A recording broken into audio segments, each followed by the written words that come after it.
entre dans le repos de sabbat réservé au peuple de Dieu. La Bible nous enseigne que Dieu a créé la terre, les cieux, les mers et tout ce qu'il renferme pendant 6 jours. Et le 7e jour, il s'est reposé de toute son œuvre. Dieu a donc sanctifié et béni ce 7e jour. C'est le jour de repos, c'est le jour du sabbat. Genèse 2, versets 2 à 3. Dieu acheva au 7e jour son œuvre qu'il avait faite et il se reposa au 7e jour de toute son œuvre qu'il avait faite. Dieu bénit le 7e jour et il le sanctifia parce qu'en ce jour, il se reposa de toute son œuvre qu'il avait créée en la faisant. On peut également lire Exode 20, verset 11. Car en 6 jours, l'Éternel a fait les cieux, la terre et la mer et tout ce qui est contenu. Et il s'est reposé le 7e jour. C'est pourquoi l'Éternel a béni le jour du repos et l'a sanctifié. Amen. Maintenant, écoutez-moi, mes bien-aimés. Dieu ne se repose pas seul, mais il se repose avec son peuple. C'est pourquoi il y a également un jour de repos de sabbat réservé au peuple de Dieu, c'est-à-dire à chacun d'entre nous, afin que nous puissions nous aussi nous reposer de toutes nos œuvres, comme Dieu s'est reposé des siennes. Hébreux 4, versets 9 à 10. Il y a donc un repos de sabbat réservé au peuple de Dieu. Car celui qui entre dans le repos de Dieu se repose de ses œuvres, comme Dieu s'est reposé des siennes. Amen. Et c'est pour traduire ce jour de repos de sabbat réservé au peuple de Dieu que dans l'ancienne alliance, le peuple d'Israël devait marquer un temps d'arrêt le 7e jour dans toutes leurs activités pour se reposer en souvenir du jour du repos de l'Éternel. C'est le sabbat. Exode plutôt 31, versets 14 à 17. Vous observerez le sabbat, car il sera pour vous une chose sainte. Celui qui le profanera sera puni de mort. Celui qui fera quelques ouvrages ce jour-là sera retranché du milieu de son peuple. Et au verset 15, on travaillera 6 jours, mais le 7e jour est le sabbat, le jour du repos consacré à l'Éternel. Celui qui fera quelques ouvrages le jour du sabbat sera puni de mort. Les enfants d'Israël observeront le sabbat en le célébrant, eux et leurs descendants, comme une alliance perpétuelle. Ce sera entre moi et les enfants d'Israël un signe qui devra durer à perpétuité.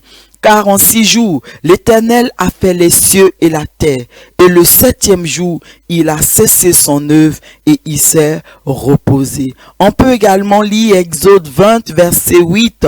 Souviens-toi du jour du repos pour le sanctifier. Amen. Ce jour de repos était considéré comme saint et est perpétué jusqu'à ce jour au milieu du peuple d'Israël.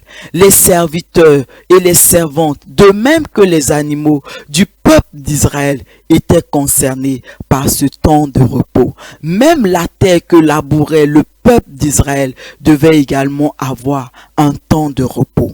Lévitique 25, verset 4. Mais la 7e année sera un sabbat, un temps de repos pour la terre, un sabbat en l'honneur de l'Éternel. Tu n'ensemenceras point ton champ et tu ne tailleras point ta vigne. Amen. Et c'est en célébrant et sanctifiant ainsi ce jour du repos, ce jour du sabbat du Seigneur, que le peuple d'Israël était en mesure d'entrer dans ce repos de l'Éternel. Exode 16, versets 29 à 30. Considérez que l'Éternel vous a donné le sabbat. C'est pourquoi il vous donne au 6e jour de la nourriture pour 2 jours. Que chacun reste à sa place et que personne ne sorte du milieu où il est au 7e jour. Et le peuple se reposa au 7e jour.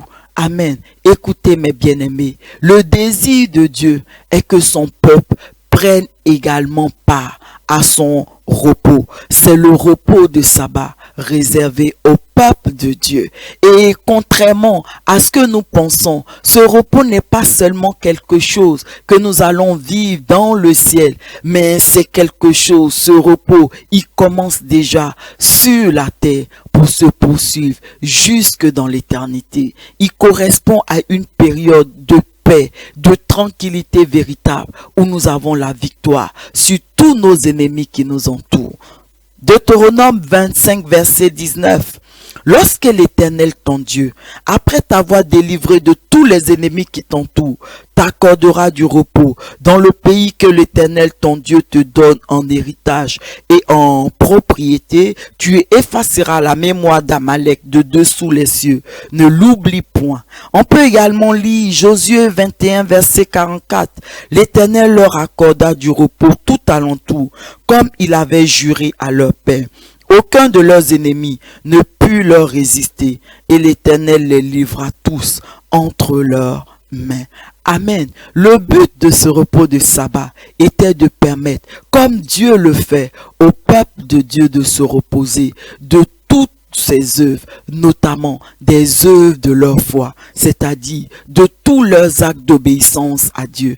Ainsi, le repos de sabbat est réservé à ceux qui sanctifient et s'élèvent le jour du repos de l'Éternel, car on l'a vu au tout début de ce message, que c'est en célébrant et en observant le jour du sabbat que le peuple d'Israël était en mesure lui aussi de se reposer. Et contrairement à ce que les enfants d'Israël pensaient, ce repos de sabbat ne se limitait pas seulement à ne pas travailler, mais bien plus encore, à détruire toutes les œuvres de l'ennemi, à libérer les captifs, à guérir les malades, bref, à détruire l'œuvre de l'ennemi, de sorte que Dieu puisse se reposer de toute son œuvre. Et c'est en obéissant à Dieu, en marchant selon la parole de Dieu, qu'en réalité, nous sanctifions et célébrons ce jour de repos du sabbat, que en réalité, nous prenons soin de l'œuvre de Dieu et que effectivement, nous pouvons nous aussi entrer dans ce repos de Dieu.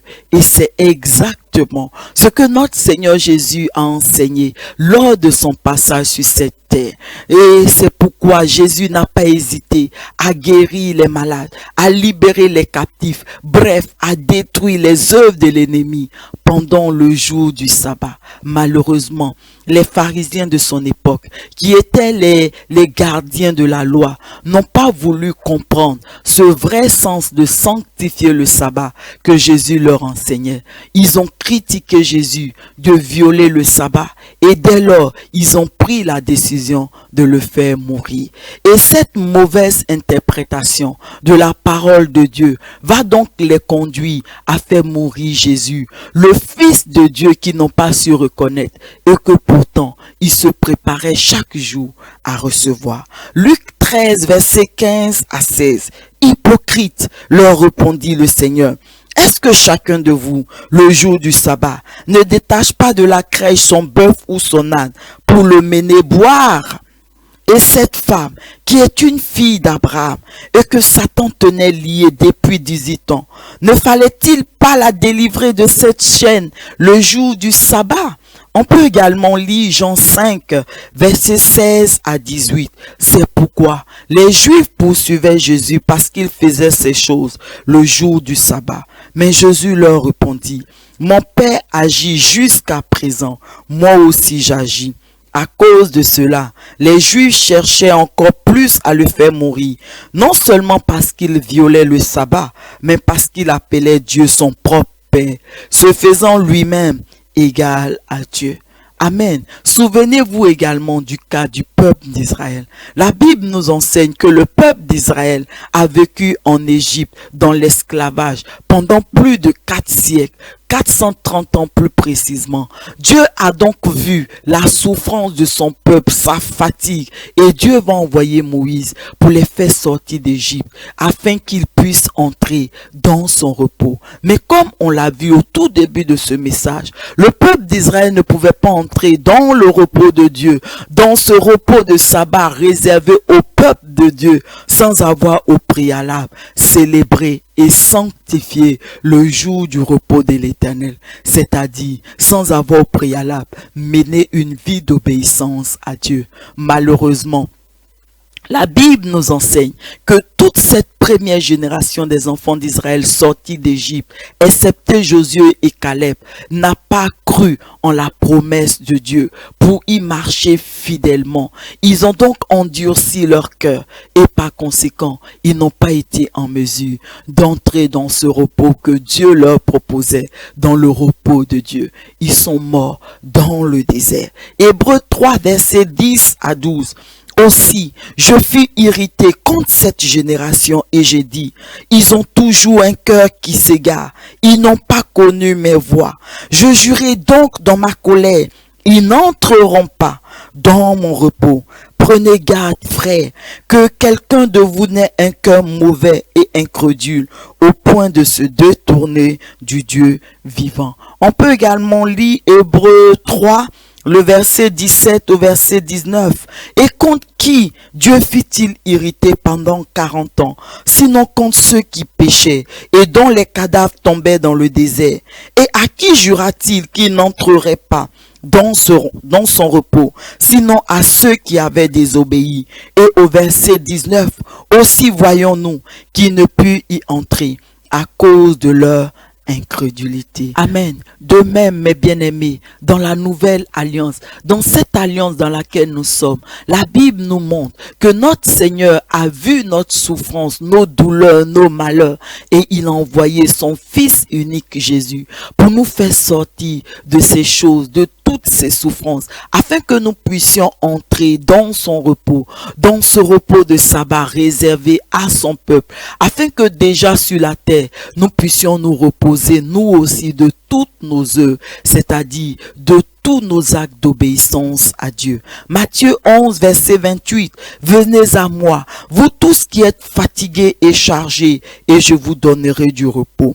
Et Psaume 91, verset 1, celui qui demeure sous l'abri du Très-Haut repose à l'ombre du Tout-Puissant. Amen. Mes bien-aimés, Jésus nous appelle donc à venir à lui de façon concrète, à marcher et à demeurer dans sa parole, dans cette obéissance à Dieu, sous la conduite du Saint-Esprit, afin que effectivement nous puissions entrer dans ce repos que Dieu nous propose. Exode 33, verset 14, l'Éternel répondit, je marcherai moi-même avec toi et je te donnerai du repos. Et en Matthieu 11, verset 29, prenez mon joug sur vous et recevez mes instructions, car je suis doux et humble de cœur, et vous trouverez du repos pour vos âmes. Amen. Certes, l'entrée dans ce repos de sabbat réservé au peuple de Dieu ne se fera pas sans douleur, car elle appelle de notre part des sacrifices. Toutefois, elle demeure indispensable pour chacun d'entre nous, pour chaque enfant de Dieu. C'est pourquoi Paul nous exhorte à nous efforcer, à y entrer, à entrer dans ce repos de sabbat réservé au peuple de Dieu, pendant que les temps sont encore favorables. Parce que, dit-il, il arrive des temps difficiles, très difficiles sur la terre, où l'accès à ce repos paraîtra comme impossible. Hébreux 4, verset 1 à 11. Craignons donc, tandis que la promesse d'entrer dans son repos subsiste encore, qu'aucun de vous ne paraisse être venu trop tard. Car cette bonne nouvelle nous a été annoncée, aussi bien qu'à eux. Mais la parole qui leur fut annoncée ne leur servit de rien, parce qu'elle ne trouva pas de la foi chez ceux qui l'entendirent. Pour nous qui avons cru, nous entrons dans ce repos, selon qu'il dit, je jurai dans ma colère, ils n'entreront pas dans mon repos.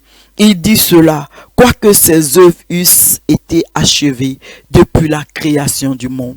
Car il a parlé quelque part ainsi du 7e jour, et Dieu se reposa de toutes ses œuvres le 7e jour.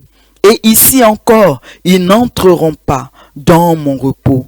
Or, puisqu'il est encore réservé à quelques-uns d'y entrer, et que ceux à qui d'abord la promesse a été faite n'y sont pas entrés à cause de leur désobéissance, Dieu fixe de nouveau un jour aujourd'hui en disant dans David, si longtemps après, comme il est dit plus haut Aujourd'hui, si vous entendez sa voix, n'endurcissez pas vos cœurs. Car si Josué leur eût donné le repos, il ne parlerait pas après cela d'un autre jour. Il y a donc un repos de sabbat réservé au peuple de Dieu. Car celui qui entre dans le repos de Dieu se repose de ses œuvres, comme Dieu s'est reposé des siennes. Efforçons-nous donc d'entrer dans ce repos, afin que personne ne tombe en donnant le même exemple de désobéissance. Amen. Bien-aimé, es-tu fatigué? Es-tu chargé? Veux-tu entrer dans ce repos qui t'est réservé? Si tu le désires, tu peux maintenant faire avec moi cette prière. Saint-Esprit, je viens à toi en ce jour, fatigué et chargé. Fortifie-moi, afin que je m'efforce d'entrer dans ce repos de sabbat réservé à ton peuple, afin que moi aussi je puisse me reposer de toutes mes œuvres, de tous mes œuvres d'obéissance à Dieu.